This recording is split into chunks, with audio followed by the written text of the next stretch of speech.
The International Christian Voice ICV. Why is this important and what do they do? Hello, I am Brian Dwyer. I am the director of the Catholic Refugee Sponsors Council. With me today is Peter Bhatti, the founder and director of the ICV, the International Christian Voice. Recently, Peter was the recipient of the Sovereign Medal, a Canadian honor for volunteers that was presented by the Lieutenant Governor of Ontario, Elizabeth Dowdeswell. Here is my conversation with Peter.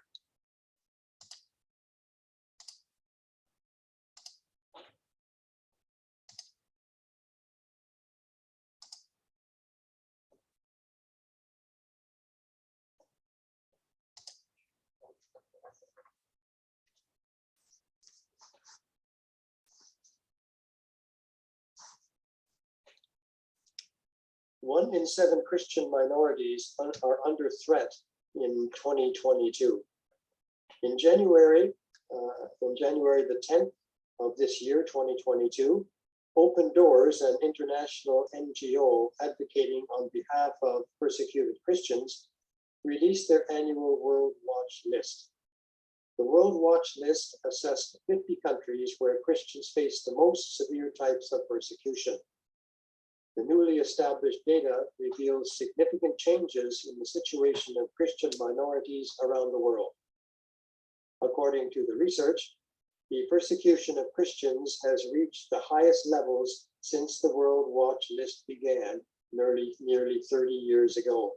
Quote, across 76 countries, more than 360 million Christians suffer high levels of persecution and discrimination for their faith, an increase of 20 million since last year. Therefore, 312 million Christians live in the top 50 countries alone. 1 in every 7 Christians live under at least high levels of persecution or discrimination for their faith. My name is Brian Dwyer, and I am the director of the Catholic Refugee Sponsors Council, or the CRSC, and the Augustinian Center for Social Justice.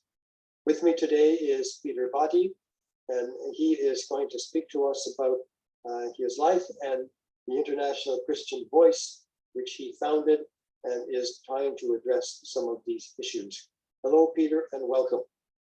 Thank you very much, Brian, for having me in your program. So, Peter, why don't you begin by telling us a little bit about yourself? Tell us where you were born and when you came to Canada. Brian, before I start to say about myself, I just want to say thank you to you. Thank you, Refugee Council, Catholic Refugee Council, to give me the opportunity to share my thoughts. I born in Pakistan, in the province of Punjab. And there is a small village called Khushpur. Khushpur is known by the Vatican of Pakistan. And there are 100% Catholics are living there. So I was born and raised there. And in 1997, I came to Canada. Now tell us a little bit about the International Christian Voice. When did it start and why? International Christian Voice was started on year 2000. And the reason of that one, most of you know about my brother Peter Bhatti, who was the strong advocate of religious freedom and human rights. He highlighted the plight of the religious minorities and Christians in Pakistan. When I came to Canada and he visited me, and he told me, and he showed a desire that, brother, you are here, and we need a platform on international stage where we are able to highlight the plight of our brother and sister and create awareness what they are suffering in Pakistan. And therefore, we started International Christian Voice in 2000, and since that time, International Christian Voice is advocating on behalf of the religious minorities of Pakistan and all over the world.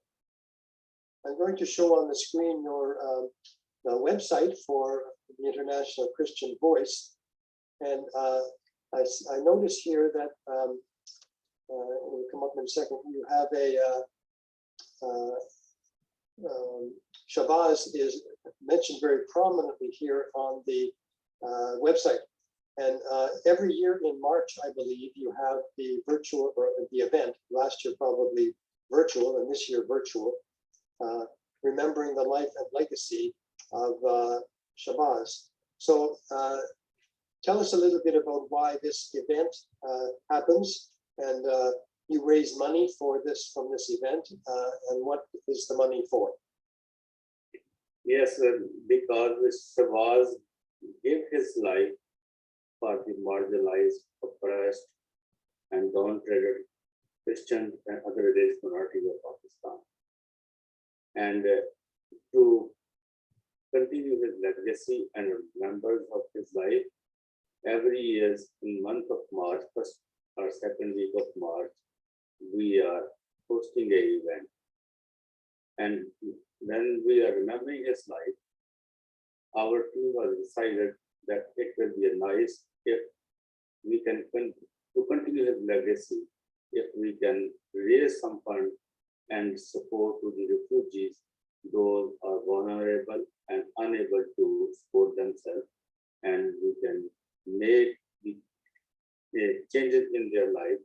And in that way, we will practically show what Shabazz has desired, and we are trying to fulfill his desire.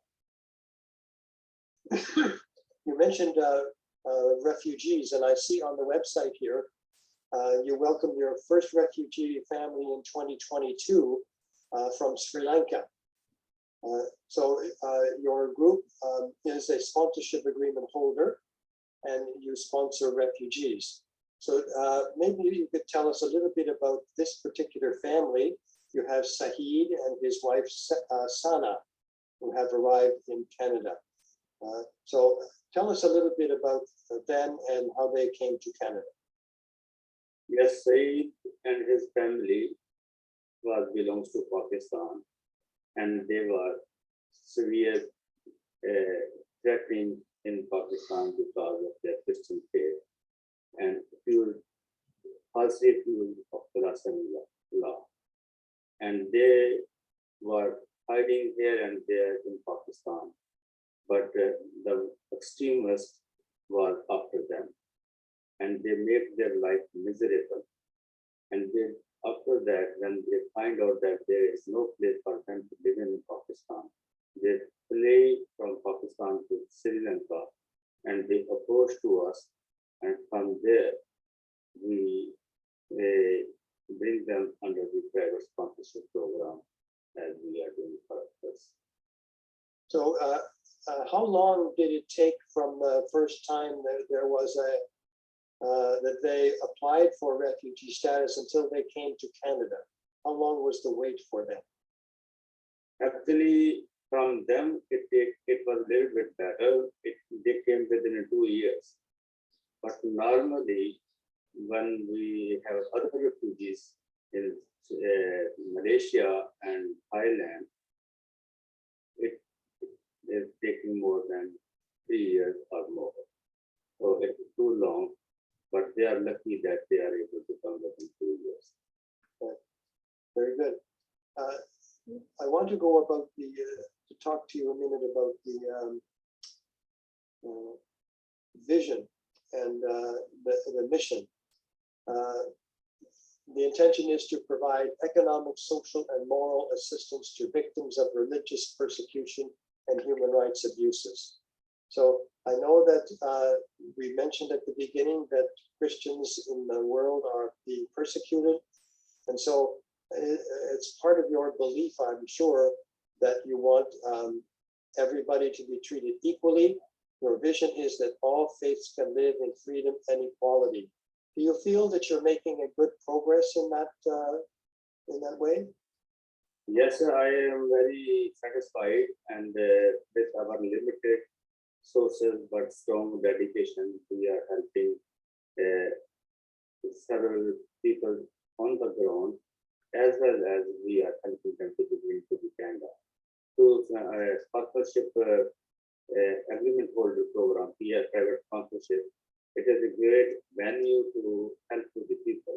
People are coming to us from different parts of the world, especially for the systems of Pakistan. Either they are Sri Lanka, they are in Thailand, Malaysia, other part of the world. And through us, we are so far within the last 3 years, we are able to bring more than 80 people in Canada, and we are changing the life. Same time, those people are unable to come to Canada or they need our assistance, like if somebody needs food, some need medical assistance, some need for schooling, we are helping them, supporting them, our limited sources on the ground. So you do work with other partners in Canada and overseas, is that right? Who would be your partners here in Canada? Here, like our Duchess of Toronto and Arad is our one of the strong partner, long-term relationship. Then we have Voice of Martyrs, and we have a really working partnership, and other people are with us, and also local churches, local communities also supporting us in that way. And same time, in the ground, we have my brother organization still existing there, and they are doing a great job. It's All Pakistan Minorities Alliance. My elder brother is also the head of that organization, Dr. Peter Bhatti.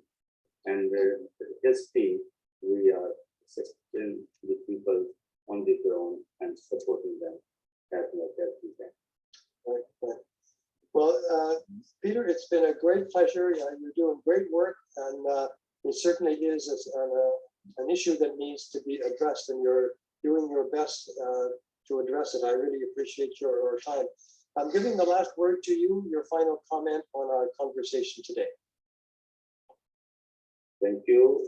I want to you and the same to you, I want to send the message that world is day by day going worse and worse. And being a Christian, we have to be more focused. As in Matthew chapter 25, it is Jesus Christ teach us, I was hungry, did you feed me? I was in prison, did you visit me? I was thirsty, did you give me water?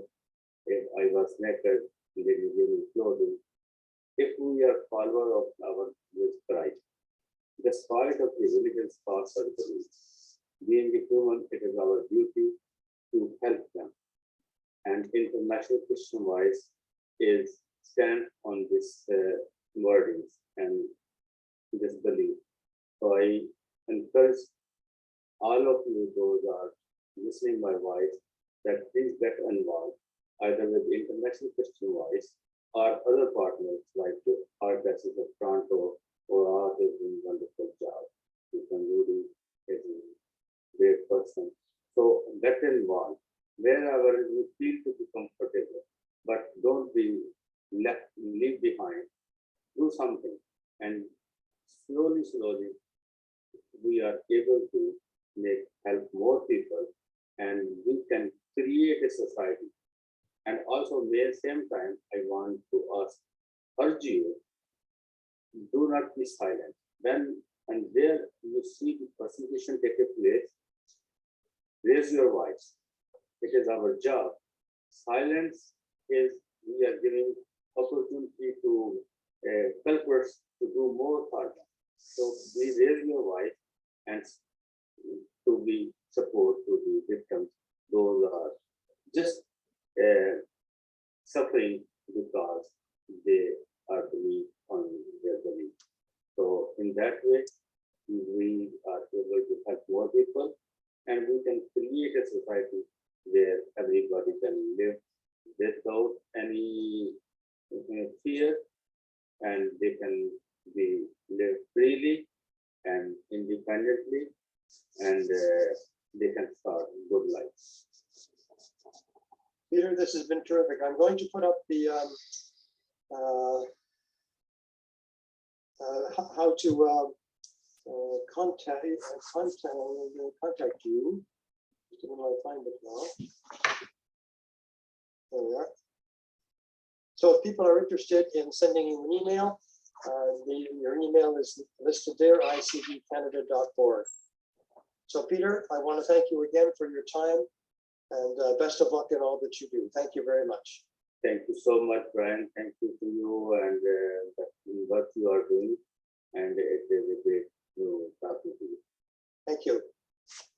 God bless you.